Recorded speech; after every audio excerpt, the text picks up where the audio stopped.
Welcome, everyone, to the Birthing Your Greatness Summit. Oh, my goodness. We are in the midst of our lunchtime learning series, and today you are in for an absolute treat. Oh, my gosh. I am in the studio virtually with thought leader Kim Morrow. Welcome. Thank you, Divya.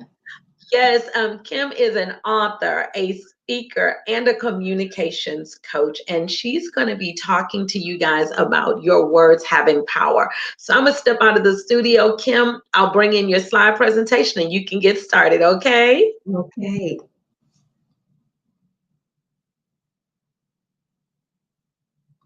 Hello, everyone. I'm so glad to be here with you and have this opportunity to speak to you about your words have power. But more specifically, today we're going to talk about retrain your mouth. We are in the last quarter of 2020, and I think we can all agree that we have never experienced a year quite like this one. I usually say that the word never is hardly ever true, and it really isn't in the context of most of our conversations because we're speaking out of emotion. But in this case, I think we can say there's a pretty safe bet to say that we have never experienced a year like 2020. There have been so many things that have occurred this year, and just looking at four that dominated the headlines: COVID-19, wildfires, protests, numerous named storms in the Gulf and Atlantic regions, and the political upheaval that we're seeing in the country right now. And these four things don't begin to cover all that has happened this year, which also included the death of several high profile individuals. When we hear the reports and the headlines of 2020, how do we actually describe them? It's like everybody is getting COVID. I can't catch a break. If there's a fire, my house is going to be the one that catches on fire. All of you are racist. All of you are anarchists. The system is rigged. I'm tired of Zoom, and I'll be glad when things go back to normal. We have a tendency to state and restate the problem or what we perceive as the problem. And we do that regularly and as part of our speech. It's unconscious, and we're unconsciously speaking the negative, which is the opposite of what we really want. Death and life are in the power of the tongue, which is in Proverbs 18:21, is not figurative. It's a literal statement. In the Message translation, it reads, "Words kill, words give life. They're either poison or fruit. You choose." And that's very clear. But our teaching has been, again, opposite. When we're pressed in our finances, pressed in our health, pressed in our family, pressed in our society, etc., it's easy for us to say things that really don't serve us. We have all been home, and people have used the time to exercise, start walking in the neighborhood. And in other words, we've been retraining our bodies. But I looked up the word retrain, and it's to teach someone new skills, especially so they can do the job differently. It's a different way of doing something. And one of the synonyms that I saw was to restore health, normality, such as rehab. And so some of us have had trainers, all of them not equal. And if trained, if not trained properly, I should say, one can actually injure themselves and others. So if we get hurt, we have to also go through rehab. Likewise, some of us need to be retrained in our thinking about words. We have to get our mouths retrained. We have to go through the rehab. We need to retrain our mind, our hearts, our mouth, because that's going to affect our actions. In the last quarter of 2020, as we prepare for the next year and beyond, there are some speaking habits that we need to change. So let's go back to the beginning and revisit my statement about 2020. I said, we are in the last quarter of 2020. I think we can all agree we never experienced a year like this one. So, reframe is to frame or express words or concept or plan differently. That's how I reframed it. We are in the last quarter of 2020. I think we can all agree we have never experienced a year quite like this one. In the statement above, I didn't deny all the things that have happened this year, but I chose my focus and my words. In 2020, I've had more time for personal development training than I would have normally been able to take in several years. In 2020, I have saved an extreme amount of money on gas. In 2020, I found my love for home cooking again. And I can go on and on. There have been some absolutely horrendous things that have happened in 2020. There's no denying that. But how do we shift our focus so that our momentum is carrying us forward instead of keeping us stuck in the present circumstance?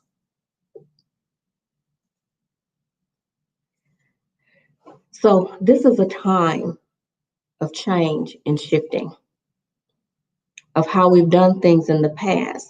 And I believe that is true to such an extent that those that are willing to pivot, and pivot is a word that you've heard a lot this year, but for those that believe that words are a creative force and they're willing to apply that biblical principle to their lives, I believe that we will experience the greatest change. So, what are some practical steps that we can take in this last quarter to get us prepared for where we're going in 2021 and beyond? What are some things we can rehab? First, we can be conscious of our speaking. Don't idly speak. Second, we can practice not restating the negative report. We're often bombarded. The screenshot that I had, the presentation, those were headlines out of the news, and it was a constant source of negative information. And maybe in the last 5 seconds, I guess, of a newscast, you'll get a slight feel good moment. But for the majority of the time, we've been fed some information that has, quite frankly, could be depressing for people. And then as we repeat it over and over and over and over, that's the thing that's getting in our system. That is the thing that we're speaking. And again, it doesn't serve us. So stop restating the negative report, murmuring and complaining. Now, I have to tell on myself in this. I mentioned earlier that I've saved more money on gas this year than ever before. But when I was younger, I wanted to be a race car driver. And I believe that I lived that out to some extent in my life still today. I highly respect and love to be on the road with people that I believe to be skilled drivers. But how many of those do we actually have? So I had a habit when I got in the car and I was constantly murmuring and complaining about those that I was sharing the road with. In my opinion, their skills were subpar and they were basically in my way. But let me say, I am a work in progress. I have literally had to clamp my mouth shut to keep from saying the things that would normally come to my mind and out of my mouth. And in doing so, I have a greater peace when I'm driving than I had before. It's less stressful, and that can translate to blood pressure not being elevated, me not being agitated and annoyed like I would normally be because you're in my way. I, again, am a work in progress. There are days when I practice this and I can be very quiet. And there are days where I have to, it's already come out of my mouth. And then I have to repent of what I said and start again. And I think that's with any change that we're making, whether it's an exercise change, whether it's changing of the diet and changing of the speaking. There's not a quick fix. It takes sustained practice. It takes a changed mindset, a willing heart, and we'll find that we'll start monitoring ourselves. I know some years back, there was a curse jar. People had curse jars everywhere. And if you said a curse word, then you dropped a quarter or some money in the curse jar. That was supposed to make you inclined to stop that behavior. I think that we want, if we want to succeed, we have to be willing to make the necessary changes in every aspect of our lives, and that is also applicable to me. It is a new day, and the new day requires new skills. Now, how we do it is not new. This has been stated from the beginning in Genesis 1. When God spoke, He created, and He created us in His image. We have a responsibility for the things that we speak, meaning the things that we create.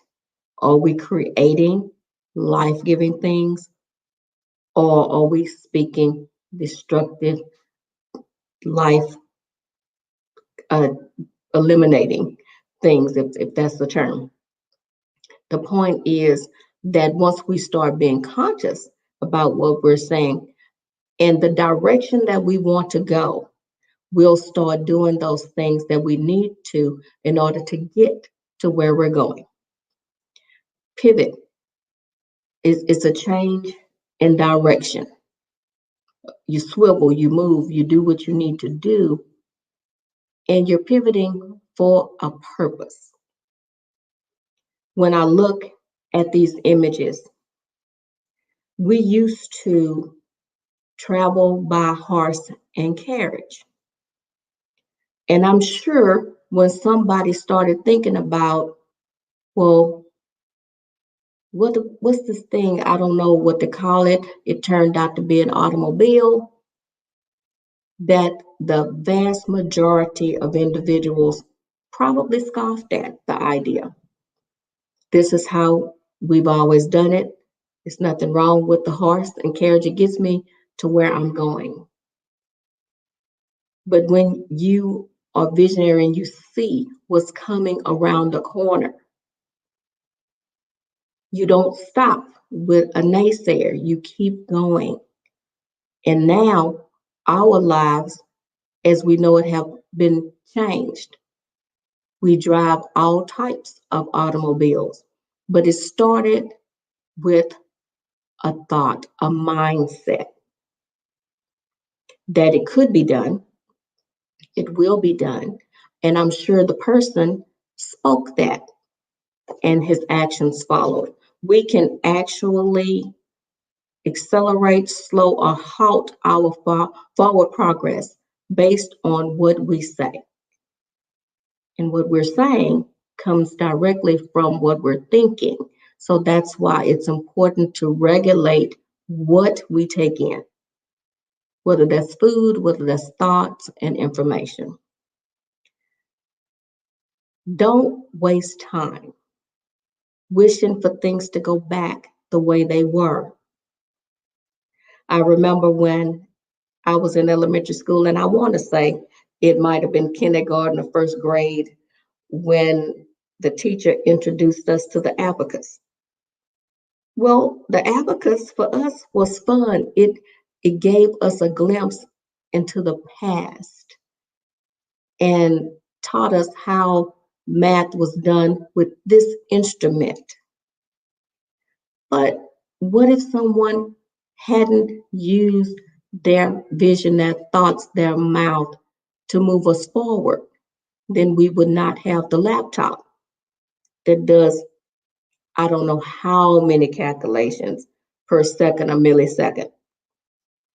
When we talk about a new day, new skills, this time, 2020, the time of adjustment, the time to pivot, calls for a shift in mindset and the way that we did things, just like every other change, every other era, every other age, every other revolution has called for. Prepare in the last quarter of 2020 on into 2021 and beyond. Prepare for what's next. If you're lost, confused, perplexed, disoriented, bewildered, unsure of your next steps, that is real. There has been a shaking. But in order to prepare for what's next, we have to speak what we want. Otherwise, if we speak what we have, we'll stay where we are. So I encourage everyone as we move forward in this new day to be mindful of their speech. Take these simple, not simple in the sense that you won't be tried, that you won't have to do it over and over again, but it's doable. Stop restating the negative report and try your best to stop murmuring and complaining about what is. That way, it'll free your mind to focus on what's possible. Thank you very much, Dithya. Let me talk about the course offerings that I have at the Collaborative U. Again, I loved communications, and so good communication, the foundation for building healthy relationships in business. Disagreements are inevitable. Communication is the key to resolving conflict. These courses provide practical tips for how to manage your communications in your home, in your workplace, especially. A lot of times we look externally, but we must look internally first. Workplace conflict, a good thing. How can that be? Find out, take the course at the Collaborative U. Communicating your faith. Are you sending mixed signals? And unconscious bias in communication. In this day and time, that is a most relevant topic. And I do invite you to go to the collaborativeu.com and look at these courses, register for them, and register for the courses of all the other great thought leaders that we have on the platform.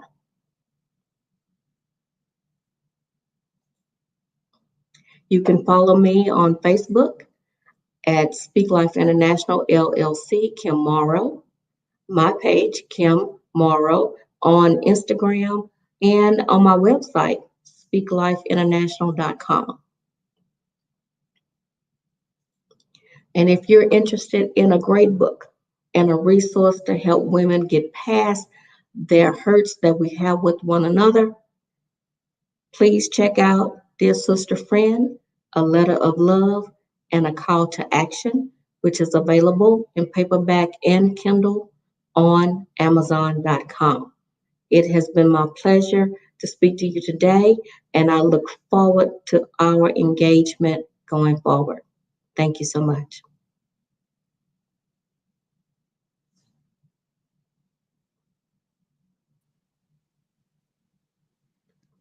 Amazing. Oh my goodness, you were lightning fast today, ma'am. I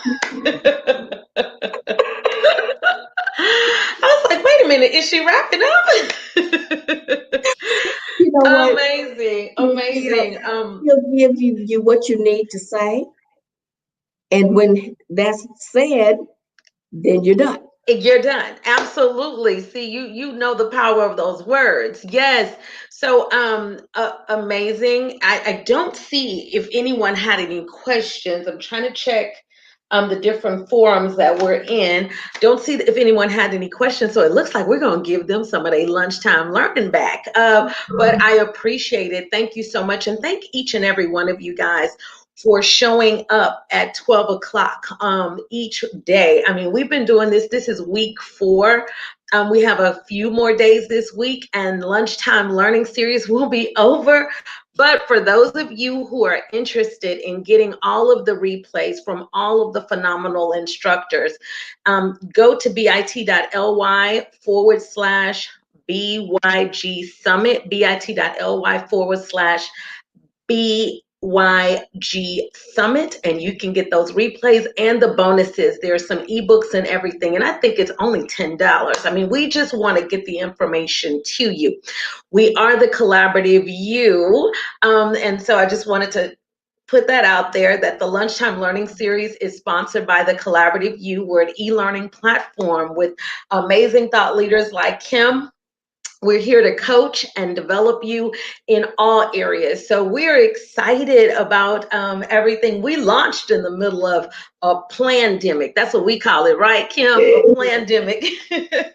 All right, guys. Well, that is it for today's Lunchtime Learning. Join us tomorrow.